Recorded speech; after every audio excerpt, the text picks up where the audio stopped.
Como não seguir as dicas de um nutricionista baiano que encanta milhares de pessoas nas redes sociais com seu carisma e a forma simples e eficiente de passar informações sobre saúde física, emocional e social. Ele defende uma vida saudável e equilibrada sem terrorismo, com prazer e equilíbrio, bem do jeito que a gente gosta, né? Atleta, ele foi nadador dos 6 aos 19 anos e foi por causa dos esportes que ele encontrou sua paixão pela nutrição. Ele foi nutricionista da Seleção Paralímpica de Natação e Maratonas Aquáticas nas Olimpíadas do Rio 2016. Ele também nos inspira com seu estilo de vida saudável, com seus filhos Marcelo, Helena e Marina, e a mulher que todo mundo já ama, Ivete Sangalo. Puxa uma cadeira, que hoje o papo tem sotaque soteropolitano e vem com muita inspiração e eurecas com Daniel Cade.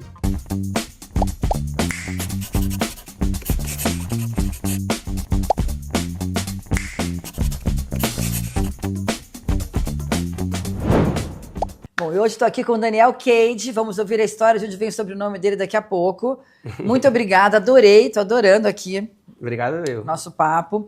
E para começar, quero saber a origem, de onde é que veio o Daniel, como que era essa família? Já podemos começar contando de onde é que veio o sobrenome Cade. Boa, a história da minha família assim, é uma salada de fruta, porque do lado do meu pai, o Cade vem do meu pai, meu avô, ele era americano.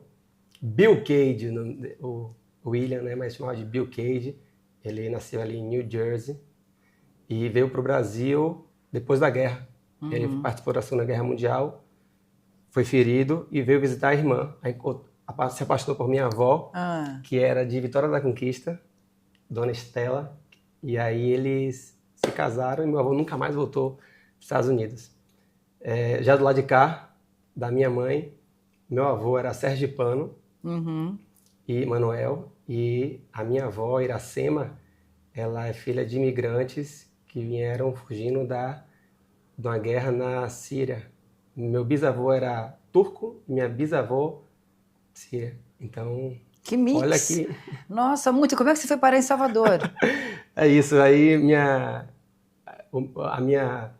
essa família árabe, eles vieram para Recife, de Recife foram para Salvador e meu avô, ele veio de Sergipe, ele trabalhava como representante na época de farmácia, de remédio, e ele conheceu minha avó também, enfim. A minha avó de Conquista, que era do interior, foi morar ficava em Conquista, no interior, em Salvador, e aí, essa loucura. Meu pai e a mãe se conheceram na escola, no Sofia, na escola Sofia Costa Pinto, Sofia, no caso, que tem outro, não é Sofia Costa Pinto, é a Sofia Escola, e eles foram colegas de sala, acho que, se eu não me engano, quando tinham 10 anos de idade, 12 anos de idade. Aí ficaram, depois não teve nada, aí acho que já com uns 18, 19, namoraram, e aí, enfim, aí veio minha irmã. Eu sou o terceiro de uma família de 4. São bom, 3 mulheres e só eu de homem. Minha família também é quase assim, um homem e 4 mulheres, somos 5. É muito bom família grande, né? Sempre se diverte. Não, demais, demais. Eu tenho primos espalhados pelo Rio, tem uns primos aqui em São Paulo, da família americana, tem primo lá nos Estados Unidos que eu nem conheço ainda. Que máximo. É uma família grande, assim. Mas é legal porque tem toda essa mistura. Então, imagine, eu nascido na Bahia, nascido e criado em Salvador, comendo charutinho. Muito bom. Meu avô, sergipano, era carne do sertão, feijoada com farinha e arroz. Era isso que ele comia. Ele era bem sertanejo. Meu avô, granola. Então, meu avô fazia granola, quando acho que nem vendia granola no Brasil.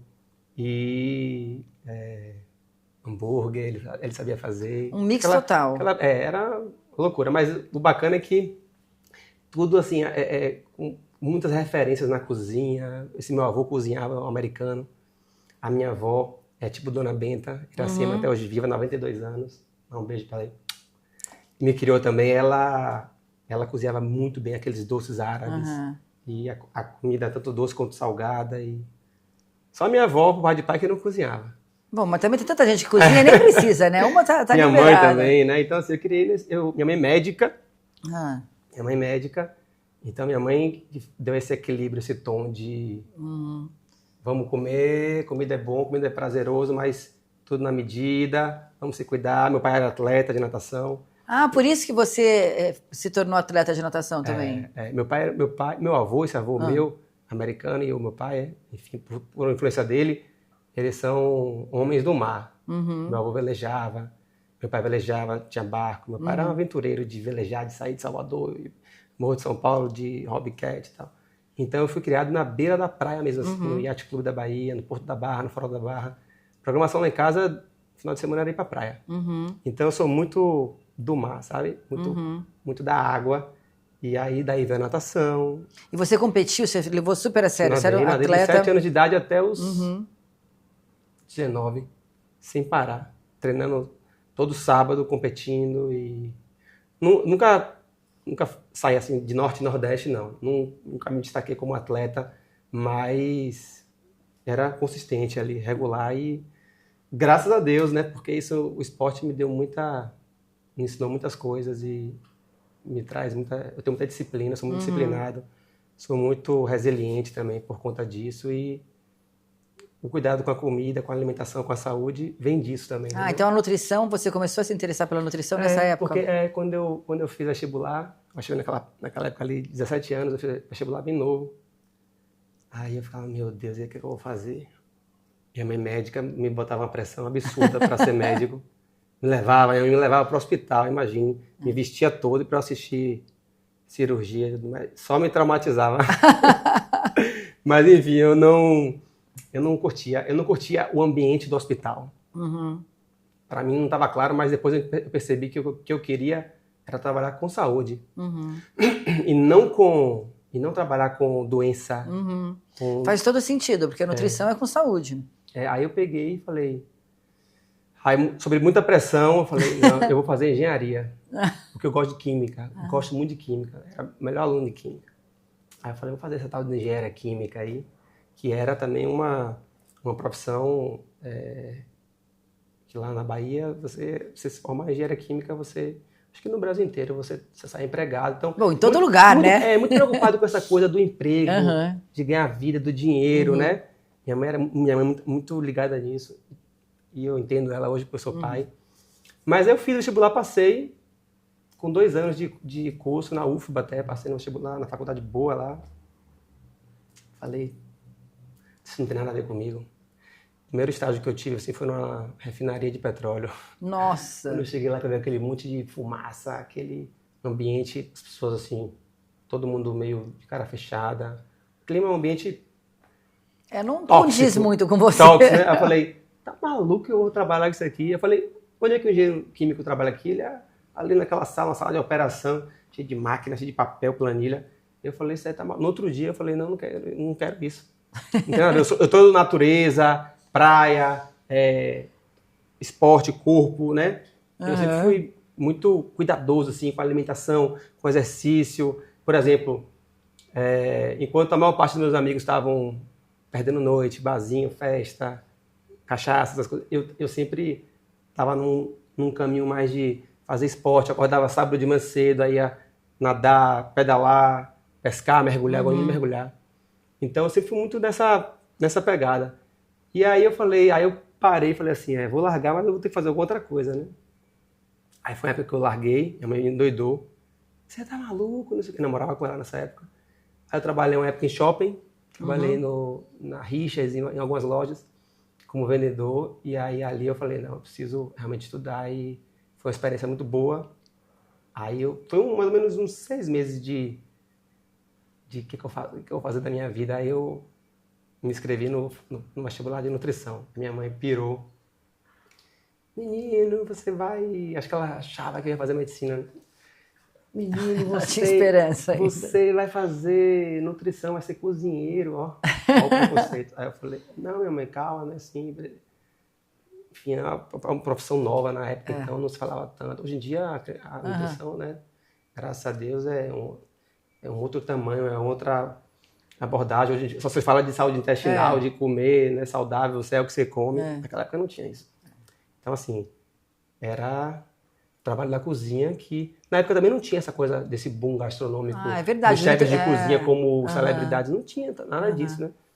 Enfim, aí contra todos e contra tudo eu falei, não, vou fazer isso. Aí ela, você vira e tal, aí na época eu lembro que eu briguei com ela, fui morar com minha avó.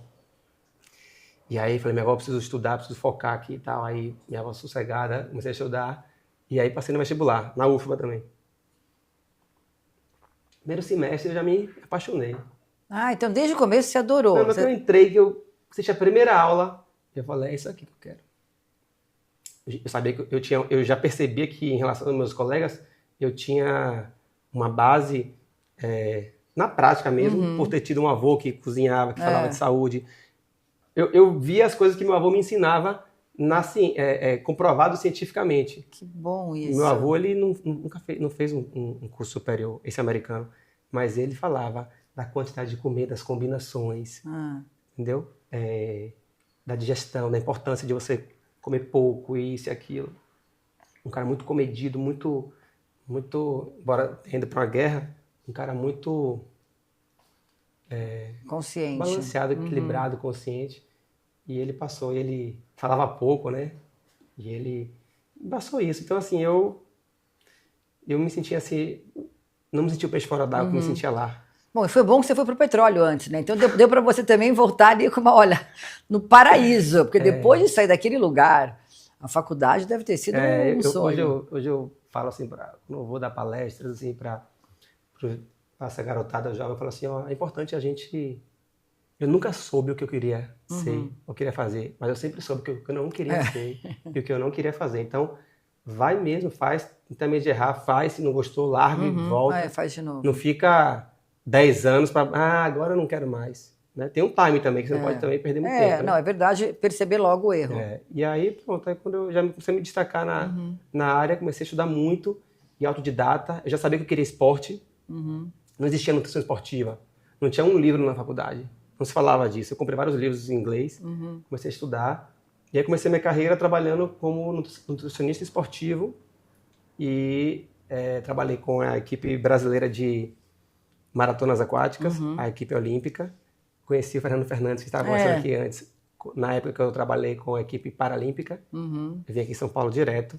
Aí eu peguei todo aquele ciclo olímpico ali de final de Londres, peguei o Rio 2016. Aí eu fiquei nesses anos aí viajando com essa equipe olímpica, treinamento de altitude, e aí eu caía na piscina com eles, treinava. Então, assim, eu vivi muito isso e muito realizado, muito feliz, assim, essa coisa do esporte com a alimentação, com a nutrição.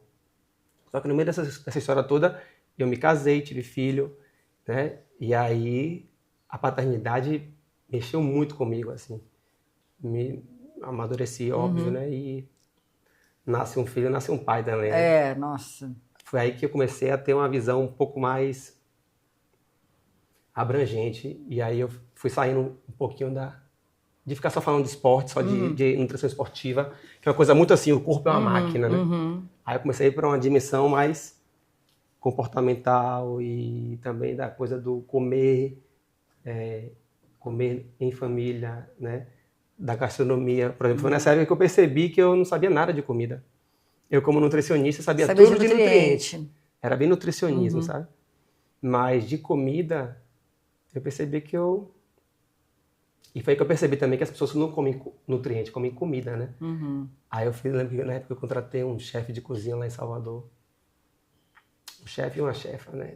Flávia. E aí ela ia lá em casa e eu falei, me ensine o básico. Tinha até vergonha de falar. Eu falei, porque eu preciso saber fazer o básico. Aí aquele básico, caldos, como fazer um caldo, como fazer uma proteína, um arroz, uma massa. Eu acho muito legal o seu conteúdo, porque é muito... Pô, se eu tivesse ele conhecido nessa época, talvez eu não tivesse feito um curso, porque você iria aprender. 5 erros do macarrão. E todos aqueles erros eu cometi. Não acredito. Não, antes de fazer o curso, né? De não botar azeite, de botar pouca água. Não entendia porque o macarrão grudava. Então, eu gosto muito do seu conteúdo por isso, porque eu acho que você consegue trazer isso. E aí eu fiz uma formação básica. E aí, minha amiga, depois que eu comecei a cozinhar, fazer, né, a comida. Óbvio que eu não faço a comida de minha casa mas quando eu recebo alguém, né, adoro fazer frutos do mar, né, pescado, porque eu sou pescador, eu gosto de pescar o peixe, fazer e tal. Nossa, gosto maravilhoso. De churrasco, gosto de salada, gosto muito de salada. Aí eu entendi uma nova dimensão do que era comer, do que era a nutrição que eu tinha aprendido, entendeu? Aí eu falei, não faz sentido mais eu ficar com aquele discurso só de nutricionista, calorias. Mas é isso que eu sinto no seu Instagram, porque normalmente quando você vê, hoje em dia tem alguns que não, mas você vai no Instagram de nutricionista e é muito sobre nutrição. E no teu, a coisa que eu mais gosto é que não tem aquela coisa séria, né, de extremos. É comida gostosa. A rigidez, né? Não tem a rigidez. Eu adoro, você fala sobre como dar comida para os filhos, ideias práticas, simples, de como se alimentar. E eu percebo muito que você conecta isso com comportamento e comer, né? Porque se a pessoa fica neurótica... Eu tenho uma nutricionista que eu adoro, que eu ia na época que eu fazia esporte, que ela mandava pesar. E eu falava, ai, mas eu não consigo pesar a minha comida. Eu participei de todas as etapas como o cliente, entendeu? Como atleta. Eu já tive essa época de percentual de gordura. Só que isso é muito superficial e isso é uma fase. Eu não condeno, não, sabe? Sim, imagino que um atleta está treinando para as Olimpíadas, a pessoa tem que ter uma atenção assim, uma modelo, exato. Tem que estar com o corpo bem, ou um cara e tal. Assim, foi legal, eu sei na teoria, na prática, como esculpir um corpo, mas eu não uso mais isso. Eu não recomendo mais isso. Não, é maravilhoso. Entendeu? Porque eu sei o lado, hoje eu sei o efeito colateral dessa prática a longo prazo, em termos de saúde mental, entendeu? Isso que é importante, queria falar com você. Você nota isso cada vez mais, crescendo essa preocupação extrema com o corpo, a ponto de ir para um caminho doentio?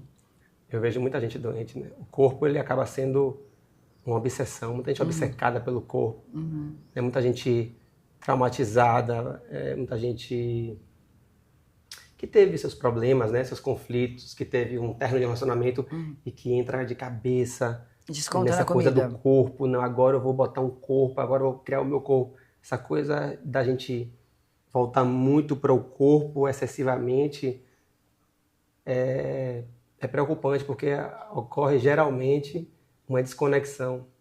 Você fica muito ligado ao corpo, às medidas, ao que você come, ao que você...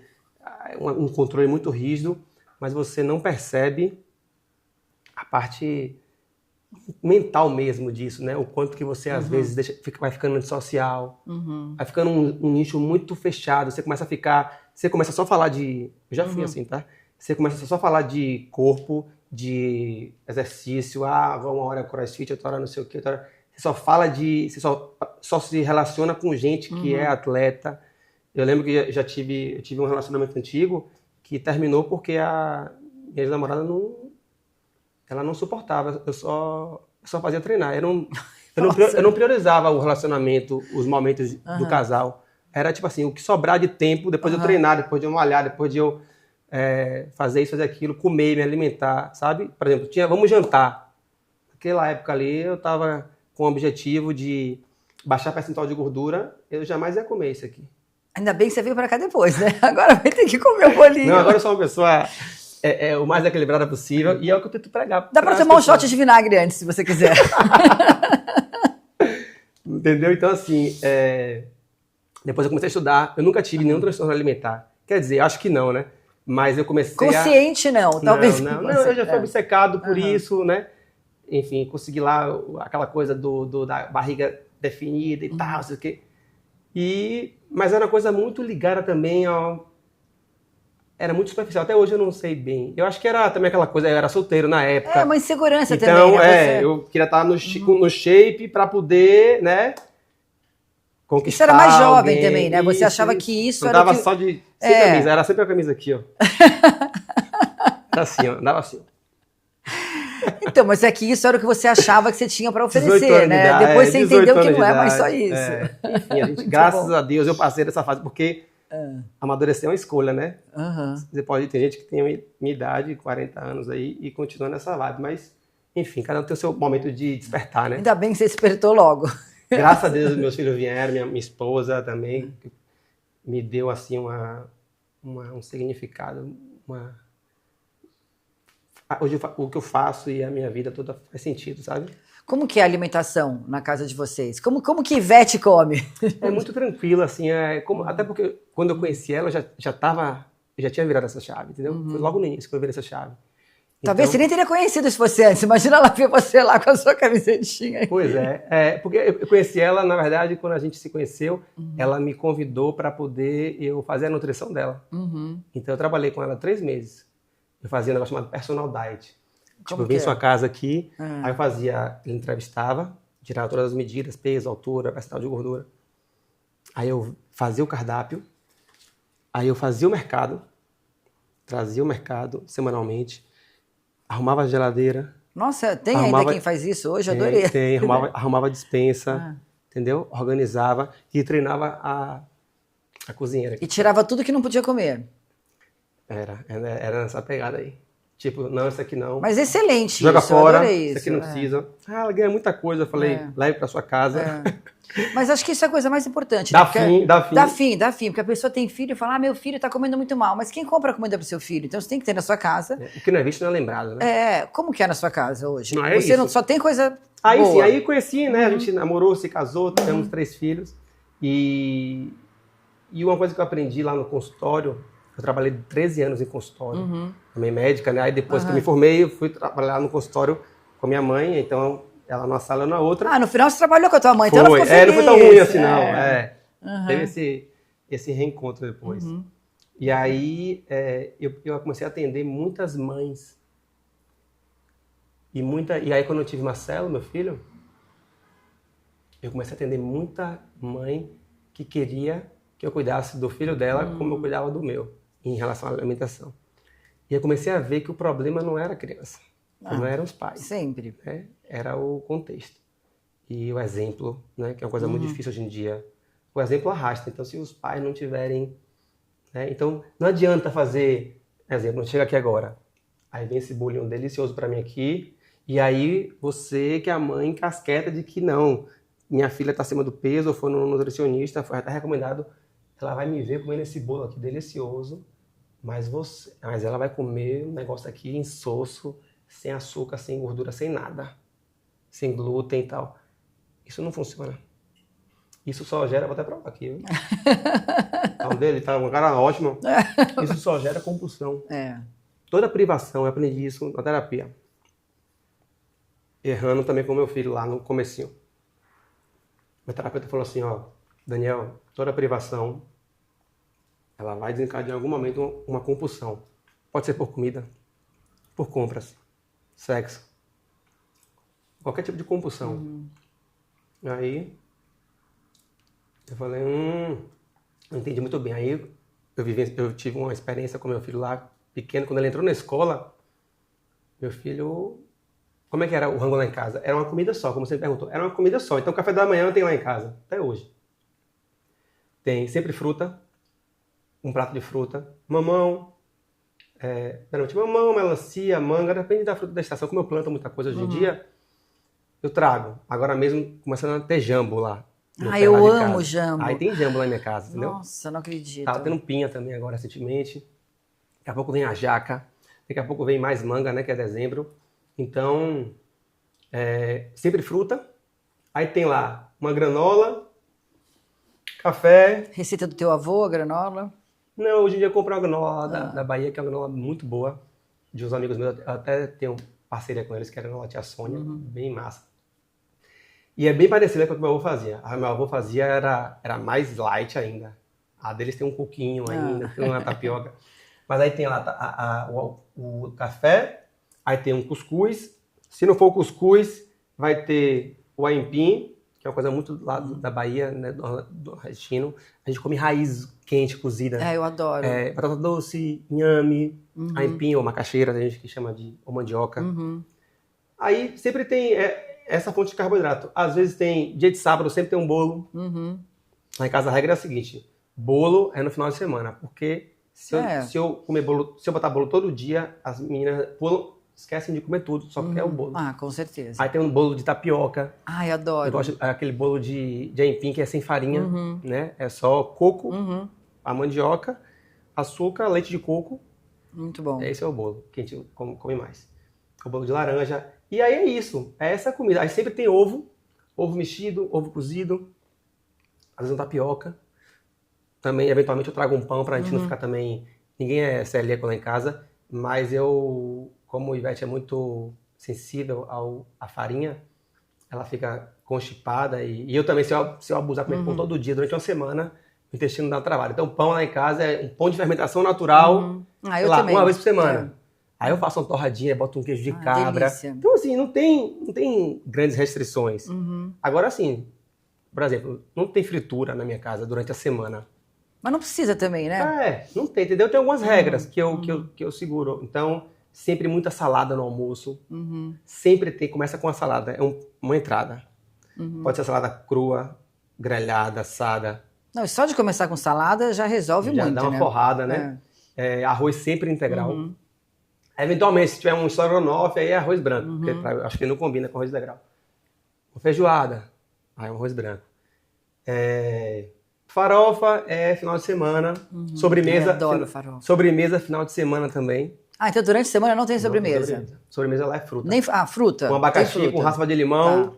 uma manga, um caqui, adoro caqui. Então olha que simples, né? Uma vida saudável. É comida de verdade, não tem muita coisa. A gente não evita também ficar comendo nos intervalos. Ultraprocessado também você não come muito. Não. Aí eu seguro legal. Óbvio, fui pra Disney agora. Aí eu boto uma venda aqui, ó. Mas daí é uma viagem de vez em quando na vida. Eu faço vista grossa, entendeu? E aí é aquela Babilônia lá de comida, né? Mas é rápido, é pontual. E assim, as próprias crianças falam assim, ó. Pai, não quero mais comprar um churros. Viu no parque, pega um churros, dá 2 mordidas e fala, pai, muito enjoado. É que não acostumou, né, a comer.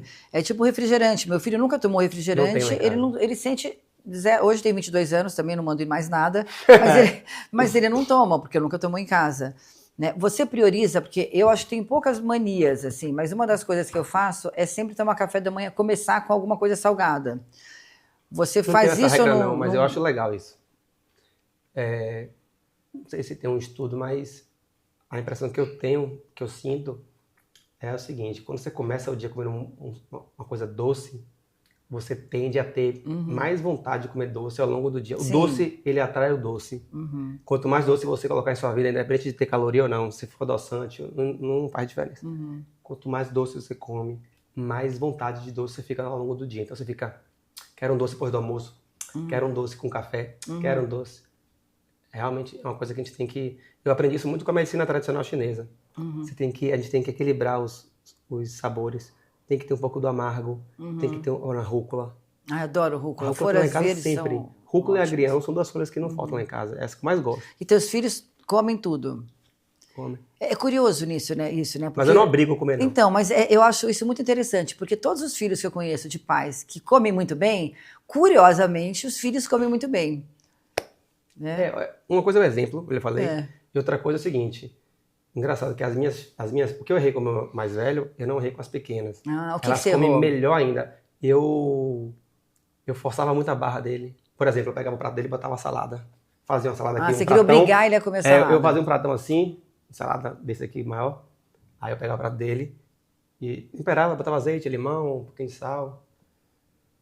Às vezes eu botava um pedaço de castanha, um pedaço de queijo, sei lá. Aí pegava, botava no prato dele, aí ele olhava pra mim assim. Aí eu falei... Você não precisa comer não, mas... Eu falava que era pra enfeitar o prato. Aí ele comia, no começo ele comia e ele deixava assim num canto assim, ó.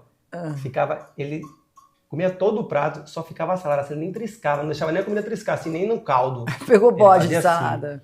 Assim. Aí eu achava que esse que era o certo, né?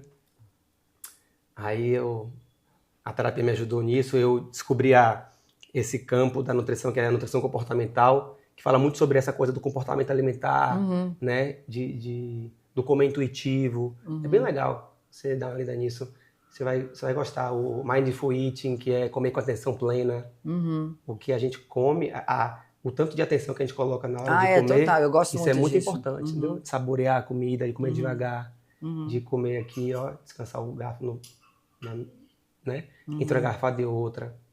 Enfim, aí com as minhas filhas eu fiz assim, não vou fazer nada, eu só vou comer. Eu só vou dar um exemplo, não vou falar nada.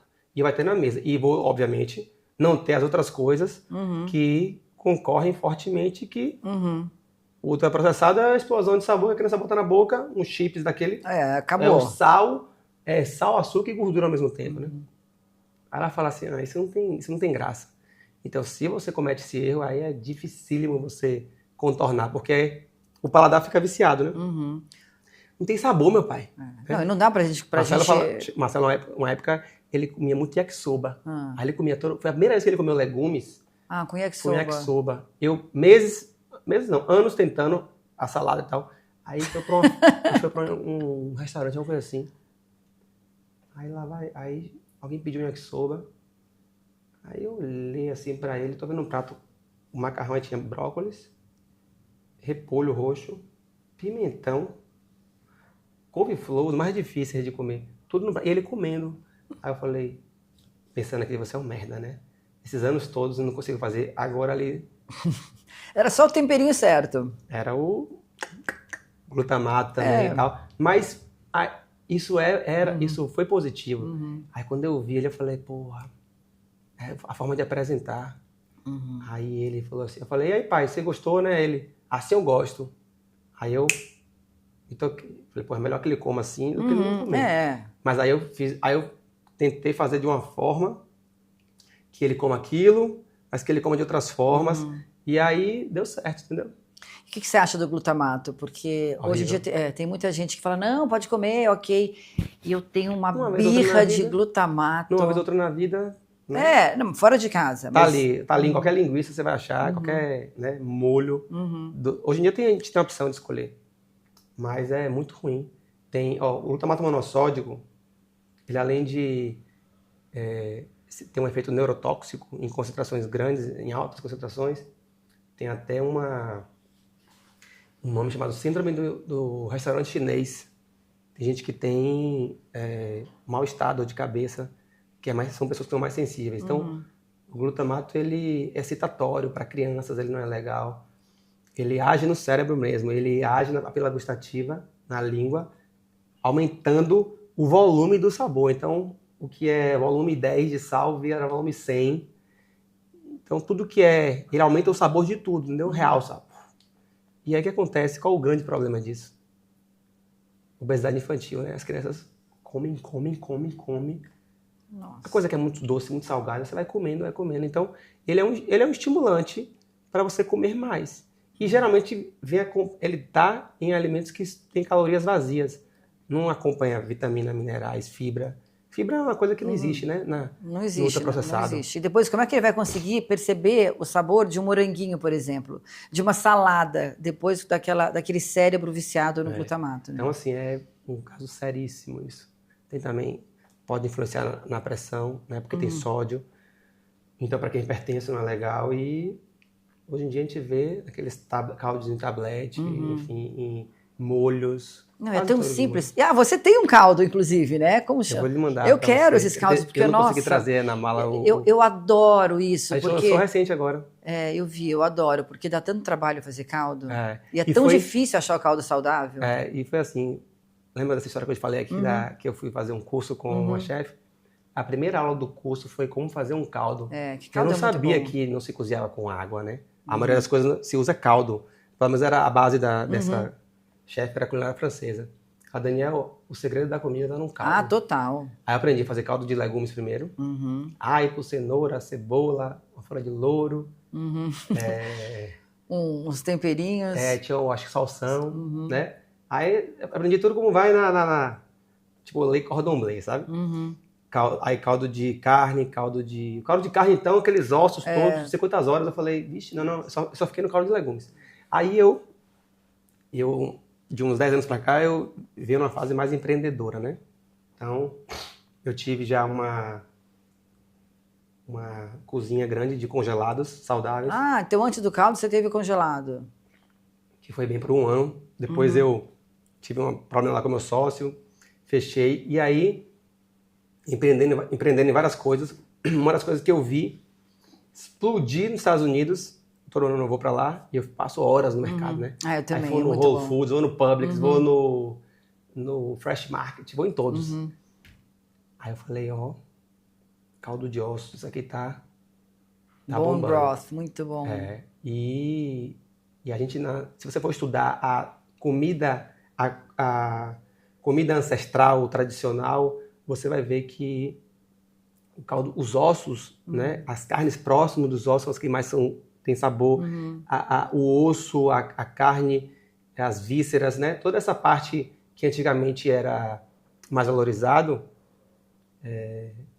tradicionalmente sempre existiu isso, né?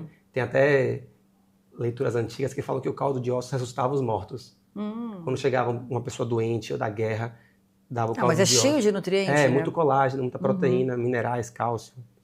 Enfim, dá muita sustância, como diz o baiano. E aí eu vi isso como uma oportunidade. Aí eu conheci, nesse mesmo período, eu conheci os meus sócios, que são de Brasília, Rafael, Raquel, e a gente falou, vamos trazer para o Brasil. Então, foi uma coisa assim, 1 ano de trabalho para trazer. E aí, quando eu sentei na mesa para negociar com eles, eu falei assim, ó, eu faço com uma condição. Não pode ter glutamato monossódico. Não, de jeito nenhum, pelo amor de Deus. Nem nenhum conservante. Aí os caras ficaram, pô, vai ser muito difícil, pererê, parará. Eu falei, vamos ver. Aí a gente achou uma embalagem super tecnológica da Tetra Pak, que tem 6 camadas, isso e aquilo, que permite você botar o produto, a embalagem que permite isso, entendeu? E você não usar o conservante. E é como não tem, imagino que não tem ar na embalagem, então não estraga, né? Não tem. É ser autoclava, Vácuo. né? E aí o que acontece?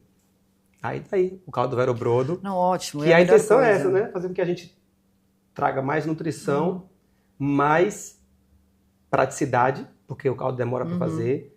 E mais sabor, né? Porque é muito mais gostoso. E mais... Eu tenho um desejo, acho que a gente tem essa sintonia, é o que nos liga, que as pessoas voltem a cozinhar.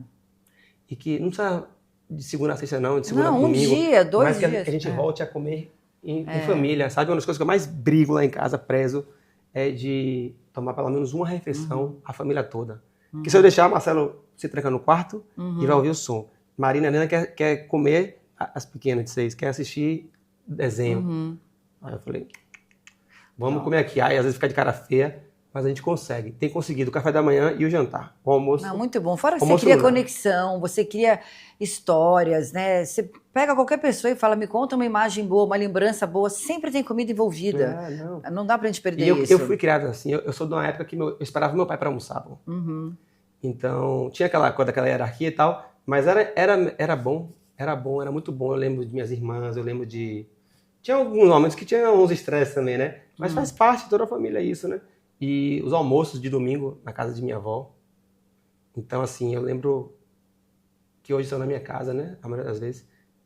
Isso é muito importante, né? Antigamente, eu sou da época que meu aniversário, minha avó fazia a empada, minha mãe fazia o bolo, minha tia fazia o brigadeiro, a vizinha fazia o pãozinho e a gente...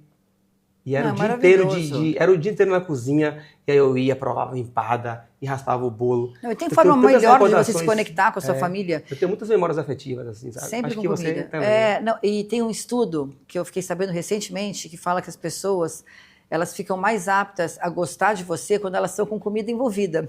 Então, pessoas que cozinham estão mais aptas a conquistar as pessoas. Tudo que acontece de bom é ao redor da mesa. Não, cozinha. Por isso que o podcast que Eureka é aqui ao redor da comida. Se você me chama para sua casa e não me oferece nada... não dá. Você me ofereceu um chá maravilhoso aqui.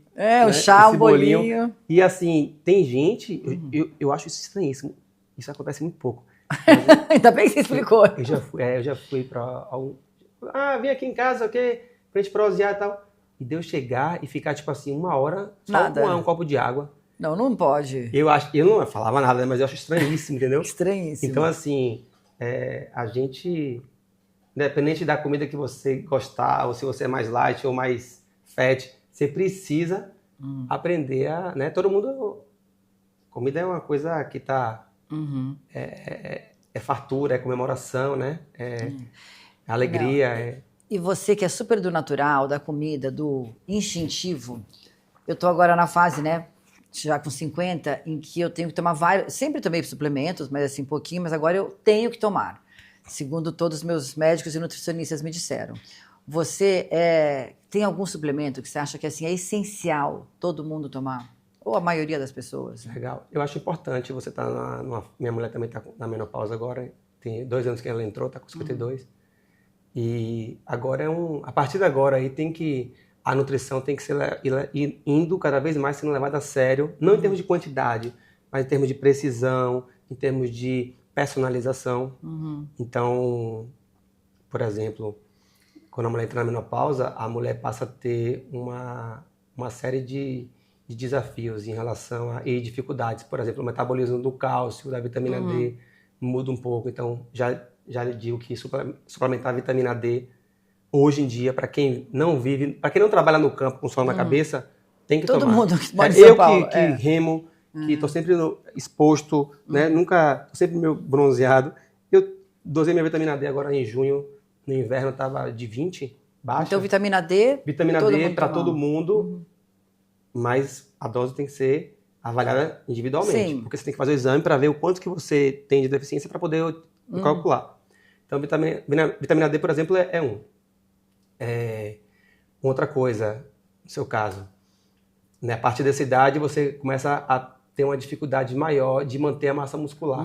Eu percebi. Não Como precisa diz a Cláudia Raia, sai no banho. Não precisa se entupir de proteína, mas eu acho importante você suplementar ou um pouco de alguns aminoácidos essenciais, ou um pouco de colágeno. O caldo de ossos vem muito para esse público também, que tem muito colágeno. É importante de malhar, fazer força, agachar, pegar peso, né?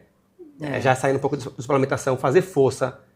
Não adianta ficar só fazendo maratona, correndo, correr é legal, mas precisa fazer musculação. Porque o que a gente perde com o passar da idade é força, é a capacidade de pegar uma criança assim e levantar. Você vê vários senhorzinhos fazendo maratona, levantar, mas não tem força. Então, e aí existem algumas suplementações que são bem-vindas em relação à parte de proteína, né, de aminoácidos. Ômega 3 é um suplemento que eu acho que tem que ser para todo mundo, porque o ômega 3 ele era presente na nossa vida quando a gente comia mais comida de verdade e quando consumia alimentos ou animais, quando a gente consumia animais que não eram criados em cativeiro. Hoje existe o ômega 3 vegetal, que se acha na linhaça, na chia, em algumas folhas. Existe o ômega 3 animal, que se acha geralmente em peixes, em carnes também, mas só de animal selvagem. Então, o peixe de cativeiro, o salmão, que a gente compra de cativeiro, a tilápia... Não tem ômega 3, então não adianta nada. Esquece. Então, como cada vez a gente está comendo mais carne de animais de cativeiro, confinados, animais obesos, né? A gente come carne de animal obeso.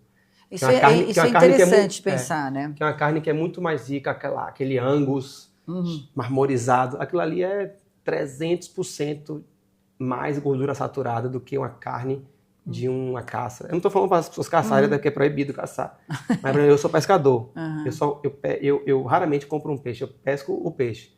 A qualidade de eu comer um peixe pescado de um peixe de cativeiro...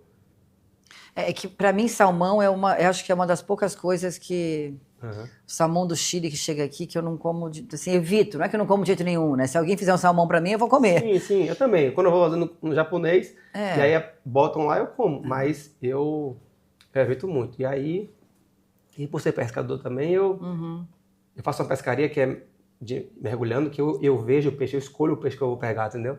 Então, cada peixe tem um sabor diferente, uma textura diferente, né? Então, é isso, comer mais esse tipo de proteína, né? E não abusar também. Deixa eu ver o que mais que... E magnésio? Magnésio você consegue ter através da alimentação, mas se você tiver uma boa alimentação. Por exemplo, a maior fonte de magnésio que existe hoje é o nibs de cacau, é o cacau em pó. Eu adoro então, cacau. Cacau em pó, a gente faz granola com cacau, a gente faz shake com cacau. Nibs eu boto na granola, nibs eu boto... Um dia eu fiz minha filha, meu pai quer um sorvete. Eu falei, vou fazer um sorvete de flocos. Aí o flocos eu botei o nibs. Perfeito. E você fez o que, o sorvete? Fiz sorvete, aquela base francesa, leite integral. Essa chefe te ensinou mesmo, hein? Leite integral, gema, açúcar, fava de baunilha. eu compro e raspo com a Ai, faca. muito bom, baunilha. Depois que eu aprendi a fazer sorvete, eu não consigo. Não, sorvete é muito bom. Um ou outro, assim, aqui tem um sorvete, eu sou fã de sorvete, aqui tem um outro sorveteria que é muito top, mas eu não gosto de sorvete, Quando a gente muita sente, coisa. eu não gosto quando você de sente pistache, aquele sabor. Eu gosto de pistache, chocolate, coco e o creme, né, a baunilha. Mas esse de flocos com nibs é uma ótima ideia. Não é, aí você faz, aí eu comprei uma maquininha da Tramontina pequena de sorvete, aí quando tá já no final ali eu jogo o nibs, ela come. O croque é igualzinho, até melhor do que o brigadeiro, né? Porque o flocos é de... Você não sei nem que tem cacau naquilo ali, né? Então, assim, o magnésio você encontra muito, tanto em crustáceos, frutos do mar, como também no cacau. O nibs de cacau, as pessoas deveriam consumir o cacau. 70%, por exemplo. E a pessoa conecta o cacau só com aquele cacau chocolate ultraprocessado que nem tem cacau, né? O cacau é tão bom, né? A gente se esquece disso às vezes. Muito bom mesmo.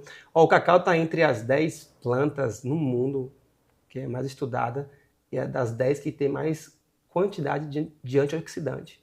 Maravilhoso. Fora que é energético. O açaí é outra delas. É uma outra planta que é muito estudada, mirtilo, camu-camu, enfim, tem várias.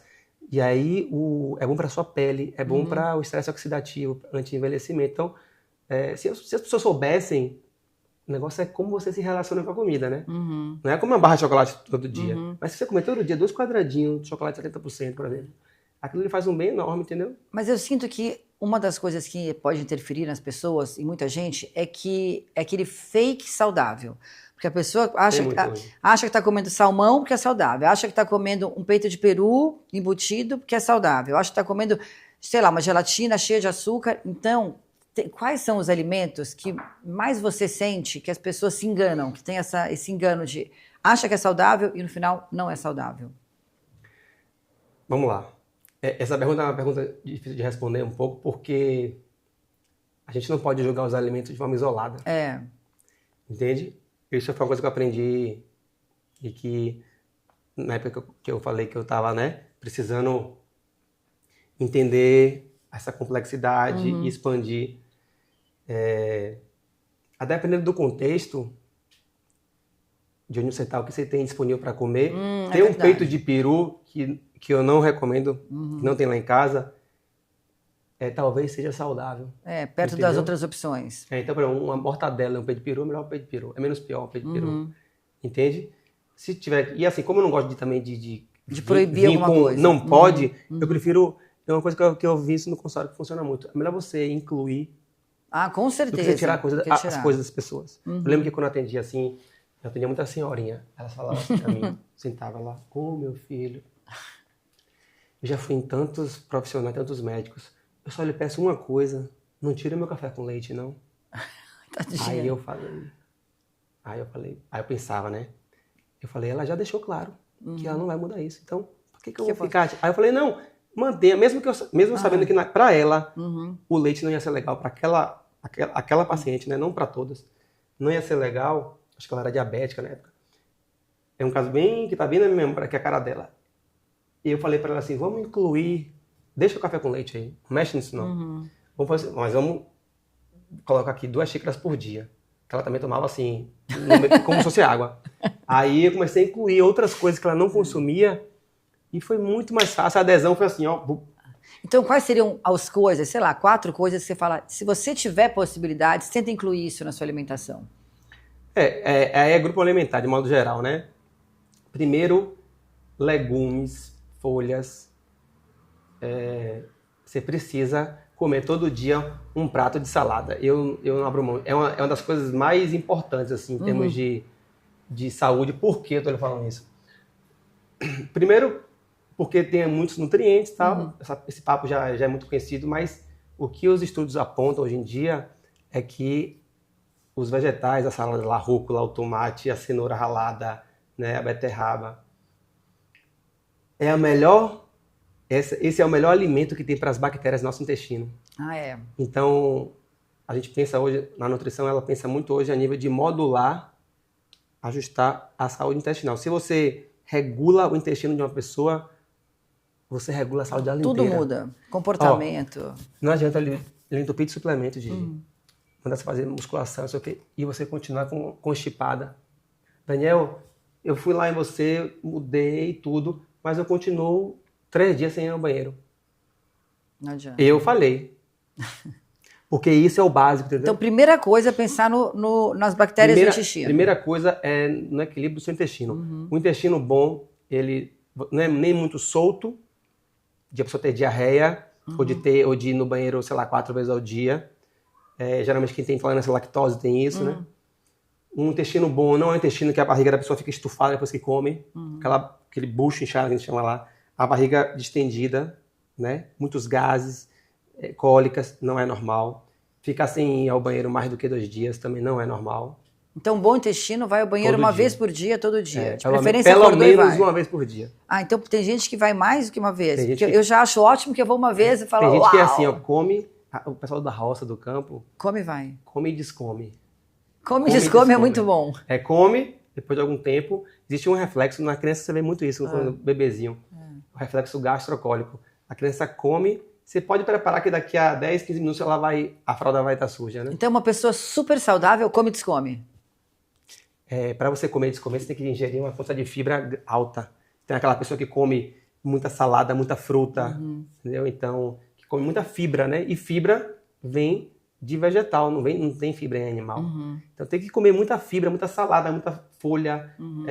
Lá em casa, por exemplo, a gente come verdura, o café da manhã é só fruta.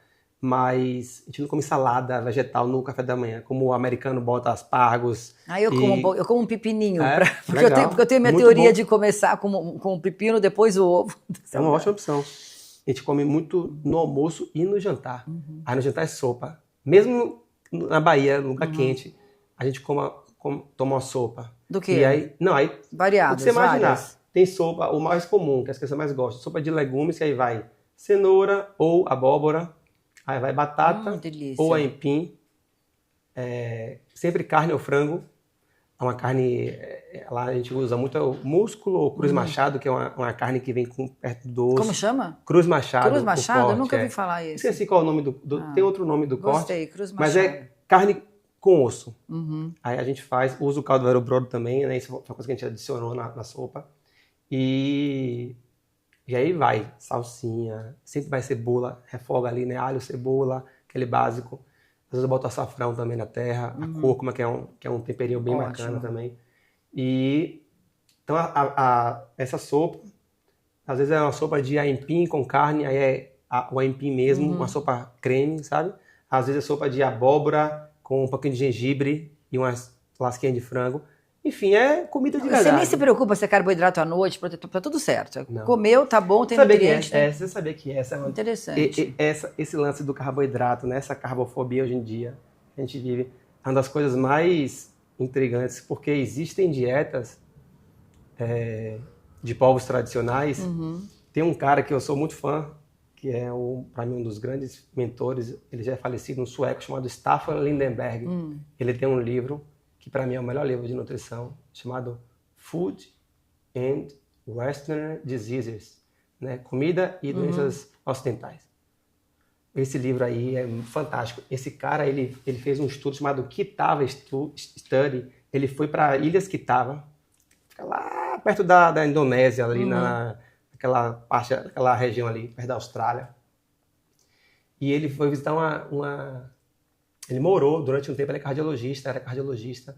Ele avaliou a dieta de uma comunidade que morava nessa ilha, que só comia, não tinha acesso a farinha, açúcar, só comia coco, abóbora, algumas raízes, peixe, alguns vegetais, crustáceos e mais nada. Não tinha... Parecido com Blue Zones ou nada a ver? Não. Ele, embora tinha uma grande quantidade de longevos, era basicamente uma alimentação muito natural, eles não tinham geladeira, então comeu tudo fresco. Qual é o grande lance? O percentual de distribuição de carboidrato ele não achou nenhuma pessoa com pressão alta, hipertensão, nenhuma pessoa com dislipidemia, colesterol alto, não tinha pessoas obesas, glicemia alta, diabetes, nada disso, numa população grande. Tem esse estudo quem gosta de artigo científico, Kitava Study.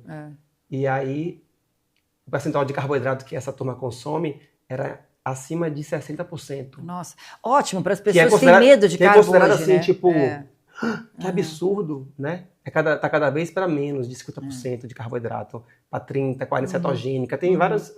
Óbvio, existem povos, os inuites, né? Que não sei nem se ainda eles existem, que moravam lá na Groenlândia. Os caras comiam só carne de e baleia, gordura. que ali era cetogênica mesmo. Mora no frio também, Mas né?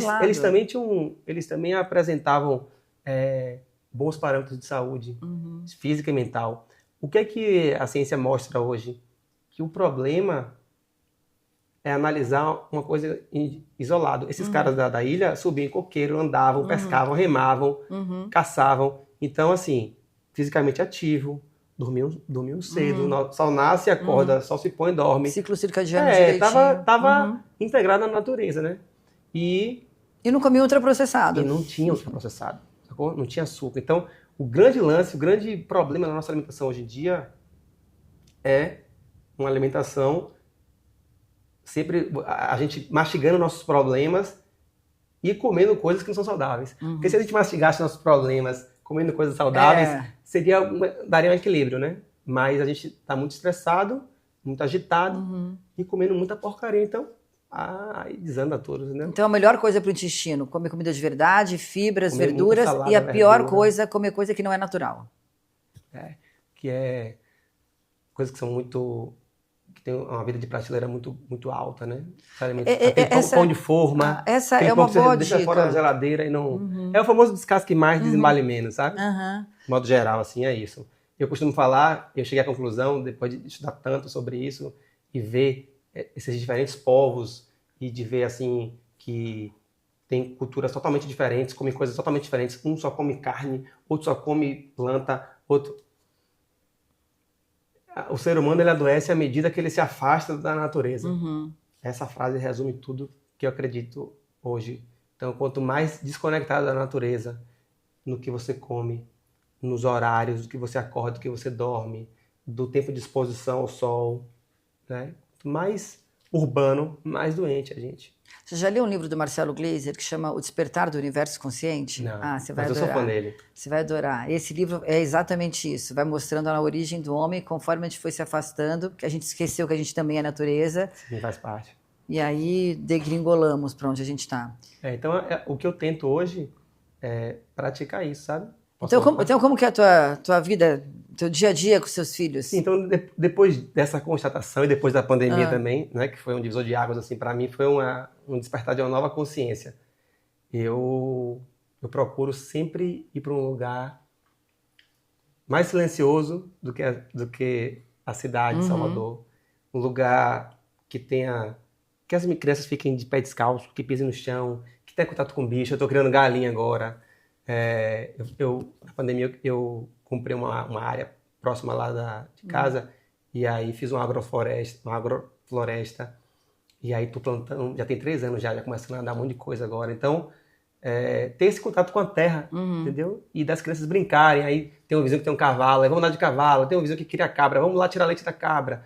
Então, tentando proporcionar para as crianças e para a gente também essa desconexão de largar celular, de tomar banho de mato, tomar banho de rio, de cachoeira. Agora é uma época boa para pescar, então eu levo meu moleque que vai pescar comigo. Aí eu boto a máscara, vamos mergulhar, vamos pra pocinha, sabe?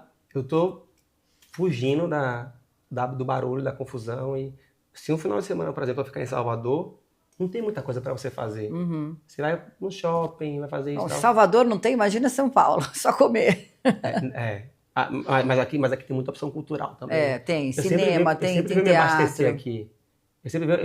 Eu venho para São Paulo, eu não curto muito São Paulo. Eu venho para São Paulo para me aculturar, vamos dizer assim, tanto para shows como peças, como exposições, cursos. Aqui tem muita coisa. Né? Só aqui. Tem muita coisa. Mas assim, eu não conheço também o São Paulo, a litoral de São Paulo, né? Eu sei que tem lugares muito lindo, mas é um trânsito para chegar. Mas eu venho para cá assim, tipo, eu me preparo para vir, sabe? Você deu dicas para mulheres mais velhas, né, na menopausa, de colágeno e tudo, mas e para pessoas veganas? Porque eu agora voltei a comer carne, porque comecei a ficar com baixa proteína, voltei na hora, enfim. Come um pouquinho só, não precisa comer muito, não. Voltei assim, eu não comia nada, agora eu como 1 vez, 2 por semana, bem pouco. Mas, imaginando para uma pessoa que não quer voltar a comer carne, como suprir esse colágeno e essa proteína?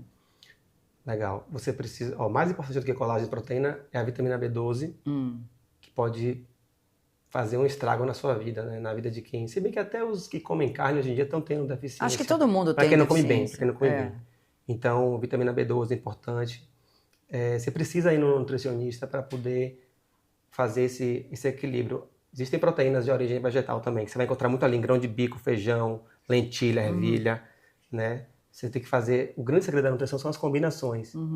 Então, tem tofu, por exemplo, que é uma excelente... É a única coisa de soja que eu recomendo, né? Ou tempê, que é um alimento fermentado, que eu nem gosto muito do sabor, mas o tofu ainda eu consegui fazer em receita, eu curto. Tem um tofu defumado que minha irmã me arruma lá, que você bota no feijão. Não, tem uma marca que chama White Tofu, que tem um dos melhores tofus que eu já provei. Que é de Minas, e o pai dele fazia queijo, então ele usou a estrutura, enfim, é um tofu muito bom. Então, assim, saber, você precisa conhecer e identificar onde é que está a proteína no vegetal. Então, você vai achar em leguminosas, em primeiro lugar, leguminosas, o tofu, né, que é da soja, que também é derivado de uma leguminosa. O resto que for de soja, Por que tofu é muito melhor que o resto? Edamame, por exemplo? Porque, por exemplo, a soja, ela é bem de difícil digestão. Ela tem vários antinutrientes no próprio grão, que são difíceis de você digerir, quebrar no intestino. Se você pega aquela soja texturizada, tipo carne moída, aquela ali é terrível. Aquela ali dá um trabalho para o seu corpo digerir. Então, o leite de soja também, que foi vendido muito tempo como uma coisa excelente, não é legal. Aí, quando você tem a fermentação da soja, a fermentação é um processo, né, microbiológico que o micro-organismo, ele digere, ele já faz um processo que facilita para o seu corpo, não só de facilitar para o seu corpo absorver, digerir, absorver, como também ele forma novas substâncias. Então, novos nutrientes, ele complexifica, novos nutrientes podem surgir a partir de uma fermentação. Quando você fermenta um pão, por exemplo, você quebra a maior parte do glúten. Eu só como pão de fermentação natural. Então, assim, por que o pão de fermentação natural, de verdade, né? Por que você, quando come ele, você se sente bem? Você não fica empachado. E quando come aquele pão de mercado, que dura para sempre. Que você come e a barriga, você fica, meu Deus, né? Parece que tem engoliu um chiclete. Por conta disso, entendeu? Então, a fermentação, ela só traz benefícios. E aí tem, hoje, muito artigo mostrando a importância da gente comer alimentos fermentados, o kimchi coreano. Eu provei aqui desses restaurantes coreanos, esqueci o nome agora. Deve ser o Komá? Será? É um que tem, é bem pequenininho, assim, que tem uma parte na rua, que você fica na rua, Pode assim. ser o Aiô também, que é muito bom. Ai, tem muitos bons restaurantes coreanos aqui, adoro Lá em Salvador só tem um agora, tem um tempinho já.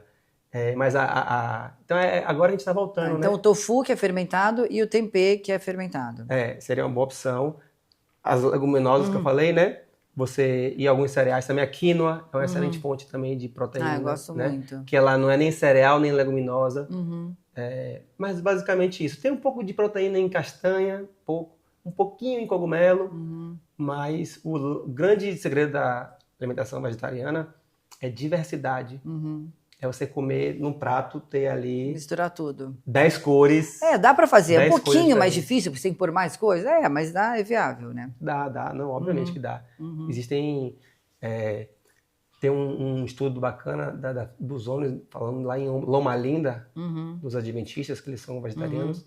Eles têm um nível de saúde dos melhores do mundo. Eles são vegetarianos. Então, assim, o nosso corpo é muito flexível. Você sabendo se alimentar, sabendo se movimentar, respeitando o seu corpo, né? Tendo um relacionamento bom com o seu corpo, você vai conseguir ter saúde, porque saúde não é só o que você come, entendeu?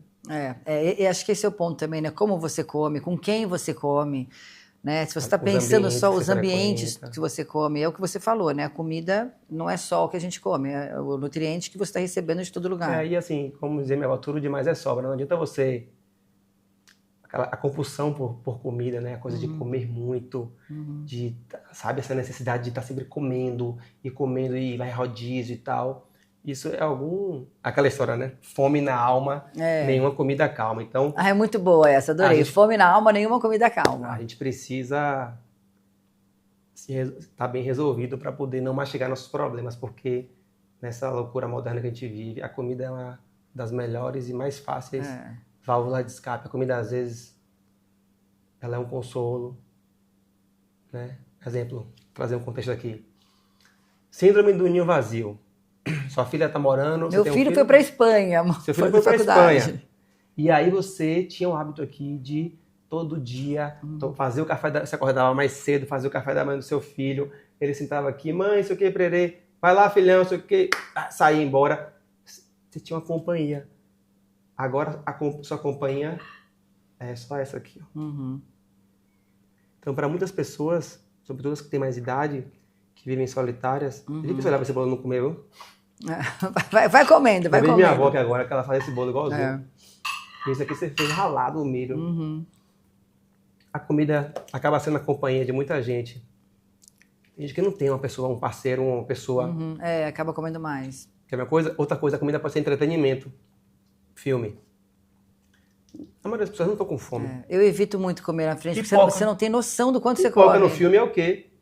Uma construção cultural, social. E é uma boa opção, tá? Mas a comida pode ser um consolo, pode ser uma companhia, pode ser, pô, eu trabalhei demais hoje. Me desculpa, mas eu não vou comer uma sopa quando eu chegar em casa, não. Eu vou comer uma pizza, vou pedir no iFood um negócio, entendeu? A comida também é comemoração. Então, assim, recebi uma notícia muito boa, fechei um trabalho com o Gigi, a gente vai rodar o Brasil aí, gravando um documentário sobre comida e tal.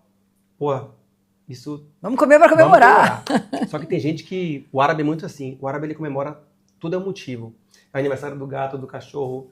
É aniversário daquele quadro que você fez. É tipo mineiro. Tudo é comemoração. Então, você acaba comendo na muito. comilança. E a comida também pode ser uma punição. Aí, minha irmã, é um papo de 2 horas. Porque a comida, ela tá muito relacionada com a nossa relação com a mãe, está relacionada com essa coisa do vazio que a gente carrega às vezes, né? Tanto existencial como o vazio de afeto. Se a gente não tem com o que contar, não vai ser com comida que você vai preencher, não vai ser com um monte de bolsa, não vai ser com isso, entendeu? Então a comida, ela é hoje em dia talvez a maior fonte de prazer e a única. Eu tinha algumas pacientes que mais velhas que falavam assim, as mais velhas sempre eram mais desafiadoras e eram as que se abriam mais, que conversavam mais. Ele tinha várias pacientes assim de 60 anos, falavam assim, Daniel, desde que eu me divorciei e tal, ou que tinha viúva, eu não tenho mais essa relação sexual, enfim, eu não tenho nenhum prazer na minha vida. O meu prazer todo é quando eu como alguma coisa.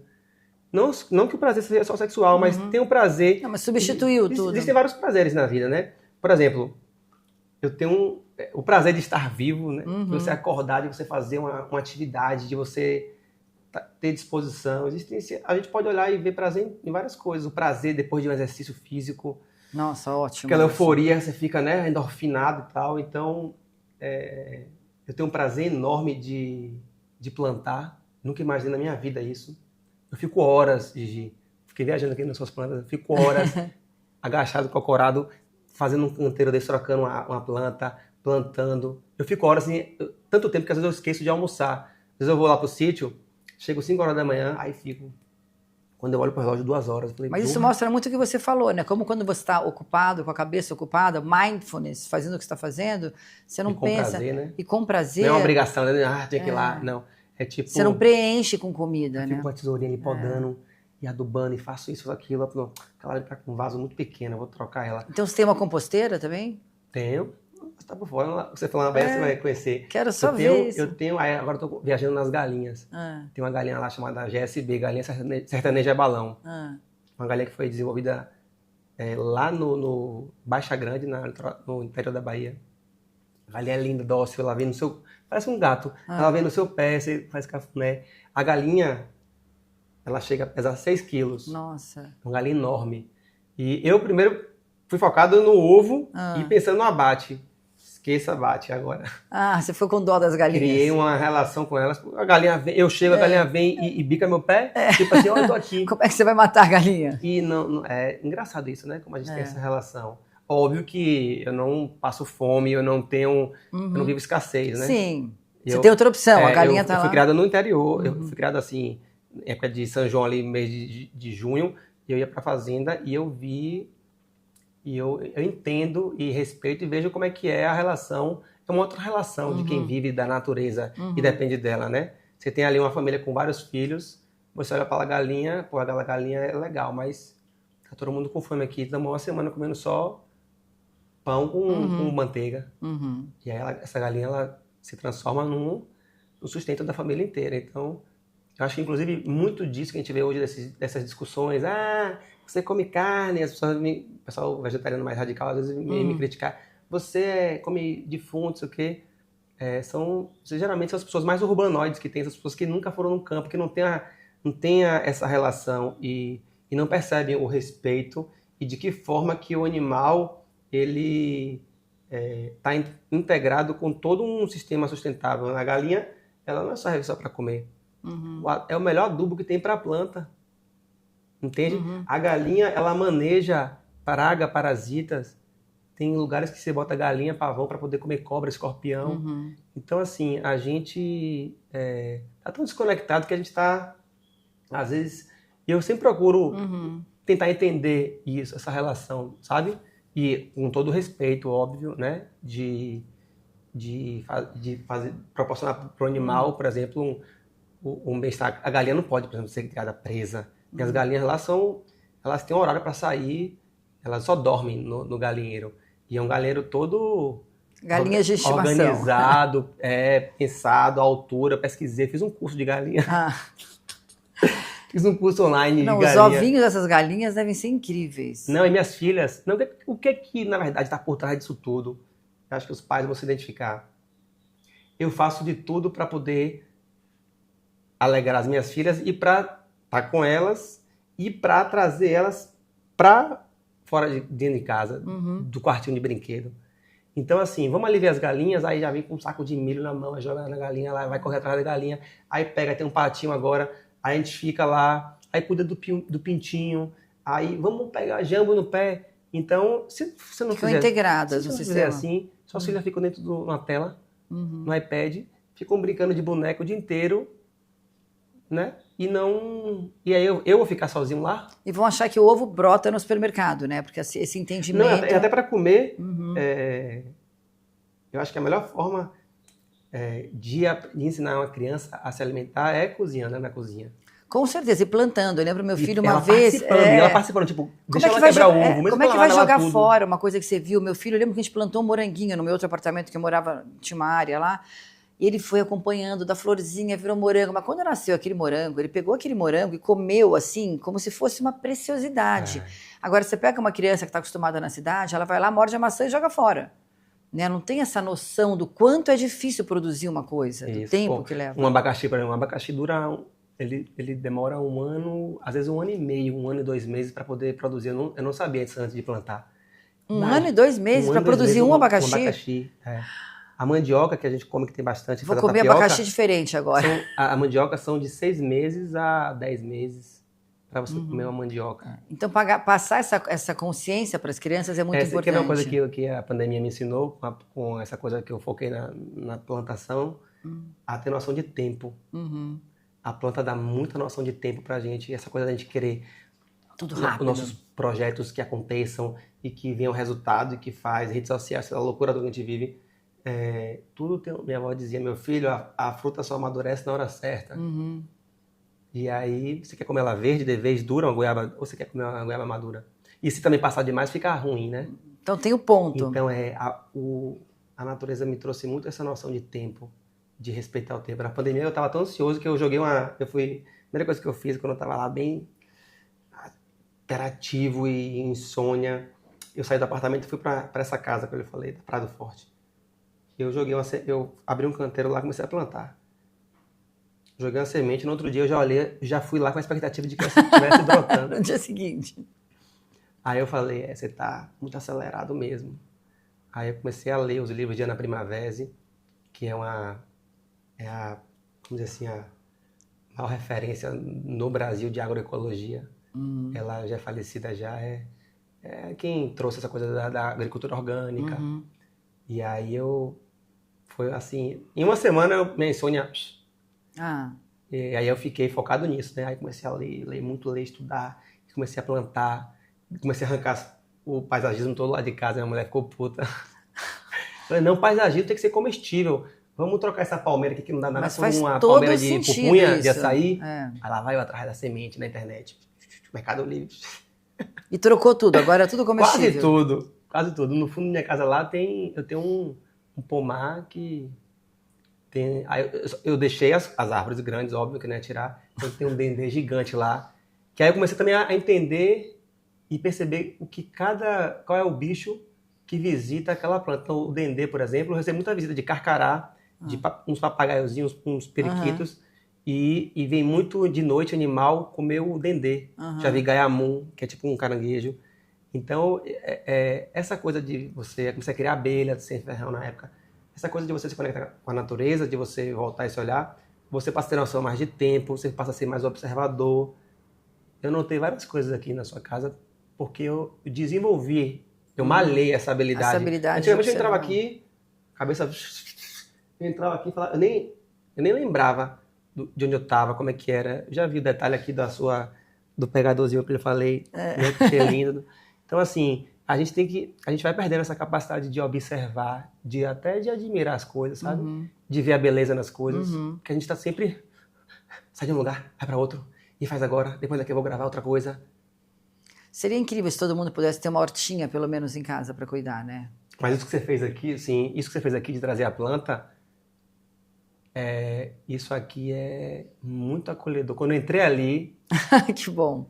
Eu lhe conhecia pela internet. Nunca lhe tinha visto aqui. Quando eu entrei aqui, eu tive a certeza que sua vibe era boa. Que bom. Porque a planta, ela conecta, ela traz isso, né? O verde, a cor.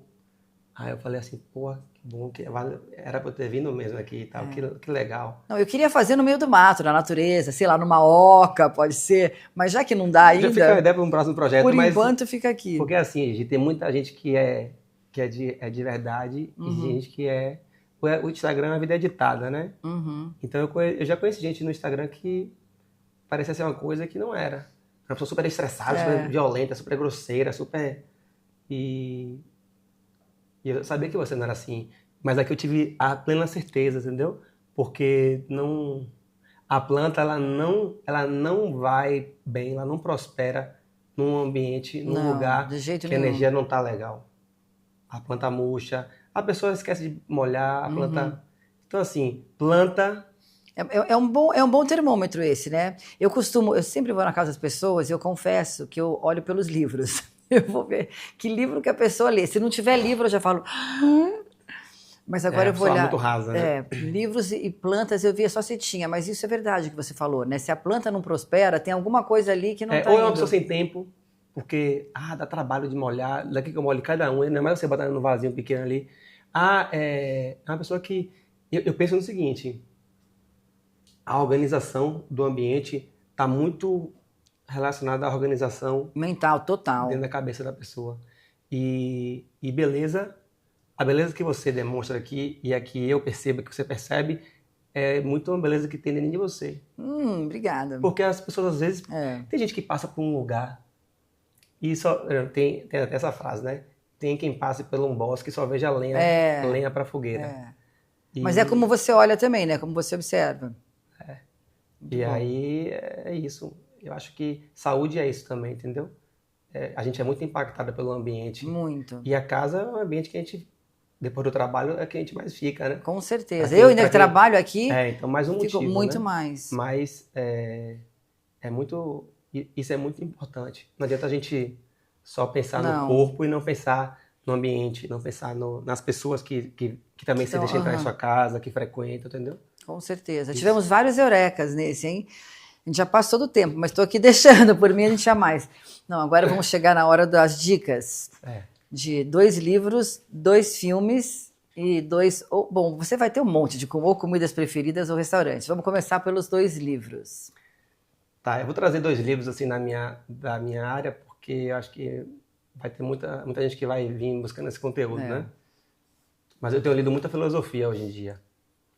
É um livro para quem está começando, ou para quem quer ter uma noção, que está perdido, não sabe em quem confiar, o que é que come, o que é que não come, Em Defesa da Comida, Eu amo. de Michael Pollan. Michael Pollan é demais. Ele é uma grande referência para mim. Tem um outro livro também que é muito bacana, que é O Terceiro Prato. Eu sabia. Porque a hora que você falou Em Defesa da Comida, eu já pensei, vai para o Terceiro Prato, que é muito bom. Mais um aqui, tem um vai, outro, mais um. Esse novo agora, Não, Dan Barber. Gente ultraprocessada. Esse eu não li, gostei desse. Pessoas ultraprocessadas. Muito tá bom ali na esse. mochila, tô começando a ler agora. Muito bacana. E tem um livro que me tocou muito, que eu tenho lido muito sobre essa questão do tempo, que é sobre a brevidade da vida, de Sêneca. É um livro bem maravilhoso. Não, Sêneca é... Eu tenho lido muito filosofia agora, mas já passou de 2. Não, mas tá ótimo. Quanto mais livro, melhor. Não, O Terceiro Prato, do Dan Barber, é tipo Bíblia pra mim. Tem já que você é fã de Michael Pollan, tem um novo dele agora que é Sob Efeito de Plantas. Já comprei, mas não li ainda. Top. Muito massa. Gostei desse. De nutrição, eu até já tô começando a parar de ler. Porque senão eu fico muito... Eu tenho uma coisa chamada hiperfoco. E tenho um pouco de TDAH, e aí eu vou até esgotar aquele assunto, entendeu? Então, de nutrição, esses livros aí são os livros para leigos. Ótimo. Não falei livro técnico porque né, não precisa. Mas esses aí estão bons também. Filme. Tem um filme que me tocou muito, não sei se foi na época que eu assisti, que é Minha Vida Sem Mim, que conta a história de uma mulher que teve câncer. Não. Mas deve ser triste, eu fujo de filme triste, eu detesto ficar É chorando. um pouco triste, mas faz a gente vou dar assistir. valor às coisas que a gente acha que a gente vive, a gente age e vive como se fosse durar para sempre, né? Com certeza. Um filme legal. Aquele filme O Extraordinário daquele menino. Nossa, demais. Aquele também me mexeu comigo. Demais. Porque também eu tinha acabado de ter filho na época. Quando a gente tem filho, a gente muda muito essa percepção, né, das coisas. Fora isso, eu gosto de filme. Eu gosto de todos os filmes de Mel Gibson, aquele O Patriota, aquele Apocalipto. Eu gosto de coisas de época, sabe? Eu gosto. Gladiador. Agora vai sair o Gladiador 2. Eu fui ontem ao cinema e vi a propaganda. Eu gosto de filme de época, assim, de todos esses aí. Você falou que mais... Comidas ou restaurantes? 2 comidas ou 2 restaurantes? Difícil, viu? Pode ser 2 restaurantes em Salvador. Tem um restaurante em Salvador muito legal que é o Manga. Nunca fui nesse. Eu vou pra lá daqui a pouco, é bom que eu já vou testar esse. Você vai gostar desse. Pô, é difícil, porque você vai criar até uma briga agora com meus amigos de lá, que eu tenho muitos amigos chefe. Tem um outro restaurante muito bacana, que aí também é mais pelo visual. Tá bom. Restaurante. Amado. Já fui no Amado. Fica na beira da água ali no maravilhoso na Baía mesmo. Marina. Mas tem vários outros aí, né? Mas assim, ir na Bahia não comer uma comida baiana, não comer acarajé. Não, tem que comer. Comida Didinho, de santo. de Regina, no Rio Vermelho. Tem que comer. Enfim, Casa de Teresa é uma comida boa também no Rio Vermelho, de comida baiana. Tem vários lugares lá. Lá tem aquelas comidinhas também, assim. Tem um lugar que você deve conhecer, que você podia até fazer uma coisa lá, é em Mucugê, na Chapada Diamantina, comida de garimpo. Gostei desse. Eu fui para a Chapada Diamantina, mas eu fui na época da pandemia, só tinha um que era tudo de jaca, que eu amei. Comida de garimpo. Gostei desse. Como chama? Mucugê. Mucugê é uma cidade. Mucugê é uma cidade. Na Chapada Diamantina, lá tem uma vinícola chamada Uva. Eu sei, a Uva. UVVA. São meus amigos. Eu fui lá, vivi essa experiência gastronômica, é top. Porque a cidade tem... É a cidade que parou no tempo. Você parece que está há 50 anos atrás. Sabe? A cozinha, a comida é toda feita artesanalmente, panela de barro. É uma coisa que está em escassez no mundo, sabe? E eu gosto disso. Eu também gosto muito. É uma mesa assim que tem, sei lá, ela serve por dia 30 opções de acompanhamentos e pratos principais ao mesmo tempo, assim. Você vai se servindo, tipo aquilo, sabe? Demais. Eu fui pra Chapada, mas quando eu comi em poucos lugares, que eu fui fazer um trekking, fiquei andando, Mas recentemente eu fui comer o menu do Anildo Rocha e ele fez um menu inteiro inspirado na Chapada Diamantina. E a cada godó, de banana. E a cada prato eu aprendia isso, eu aprendi alguma coisa. Eu fiquei assim fascinada pela Chapada. E aí a bem específica. E era harmonizado com vinho uva. Então foi daí que eu conheci. Se você quiser ir lá, eu lhe apresento. Eu quero muito, né? Essa terra, tua terrinha Bahia é muito boa. Aí é uma viagem só para lá. Né? Aí você tem também o Recôncavo Baiano, que aí é mais muqueca, é mais a coisa afro mesmo, assim, do dendê, do leite de coco. Aí é do bolinho de estudante. É provou bolinho de estudante? Não, como que é mesmo bolinho de bolinho estudante? Bolinho de estudante a gente chama de... bolinho de estudante é um bolinho de tapioca, tipo o dadinho de tapioca. Eu acho que eu já comi o bolinho de estudante em algum lugar. Tapioca, hidratada no leite de coco. Você mela com açúcar e canela e bom, come. Bom, o que não é bom com açúcar e canela, né, também? Não, adorei as dicas. Agora, tem algum eureka que você se lembra? Eu tive vários eurecas aqui no nosso papo, mas algum eureka daqueles que você pensa, isso aqui foi uma inspiração para mim nesse momento. Difícil falar assim, Gigi. Eu tenho, depois que eu passei a me conectar mais assim, de buscar me isolar um pouco às vezes, né? Quando eu falei essa história da natureza, eu tenho tido muitas percepções assim, quando estou nesses lugares, muitas ideias, muitas às vezes soluções, né? E percepções que eu não tinha. Então, é difícil falar algum assim, mas eu tenho observado muito. E esse contato com as plantas é uma coisa que me traz muita inspiração. Mas não tenho assim uma específica, não. Talvez o seu eureka do dia seja se conectar com a natureza, com as plantas, com o parece papo de maluco, né? Isso assim de... Mas os malucos tinham razão, né, no final. Mas eu vou falar uma coisa, não é... A gente não percebe que a gente está, às vezes, numa batida muito forte, tem que ter uma pausa. E assim, até hoje, eu não consegui encontrar um outro lugar melhor para poder você, né, fazer se refugiar dentro de você, né? E às vezes recalcular a rota da sua vida, falar assim, pô, tô fazendo isso aqui, tô indo por esse caminho aqui, isso aqui tá sendo bom para mim, tá, beleza, tô indo atrás de ganhar dinheiro, mas, pô, e minha família, isso, aquilo, eu tô sempre recalculando a rota, assim, sabe? As coisas que eu tenho, dos projetos, às vezes eu quero abraçar o mundo, fazer 1000 coisas. Eu tenho também aprendido a dizer não e negar coisas e falar, não, isso não vai ser bom para mim, calma, respire, né? Só tenho 40 anos, tem coisas que as minhas alunas mais velhas me falam muito, Daniel, que eu tô numa época, numa angústia querendo ir embora da cidade. Só aqui fora, só para onde que eu quero ir, não tem escola legal para meus filhos, então eu não quero que eles paguem esse preço. Aí fiquei entre a cruz e a espada nessa coisa, tipo, já foi meu tempo de cidade e tal. Aí várias alunas minhas falam assim, Daniel, já de 60 anos ou mais, Daniel, calma, deixa suas filhas saírem de casa, né? Ou chegar nessa fase, e aí você faz isso, não faça isso, porque vai ser bom para você, mas talvez não seja bom para elas. E a gente, quando tá em família, a gente tem que pensar no contexto, né? Em todo mundo, não pode ser bom só para mim. Verdade. Mas a mais nova é a menina, né? Quantos anos? São gêmeas, 6 anos. São gêmeas. Quantos anos? Vai demorar. Não, é que o meu Pedro, quando ele foi faz 2 anos, né? E é claro que eu morri de saudades, mas no dia que ele entrou na faculdade, eu pus meu apartamento antigo para vender, falei, agora eu vou para um apartamento pequenininho e vou viver viajando. A coisa dele, mamãe, eu falei, a coisa que eu mais quis na vida era isso. Realizar, daqui a 12 anos você faz também. Não, eu vou fazer isso. Tenho feito assim com, né, um espaçamento, mas, enfim, enquanto isso eu tô lá, plantando minhas coisas lá e tá bom demais também. Não mas maravilhoso, maravilhoso.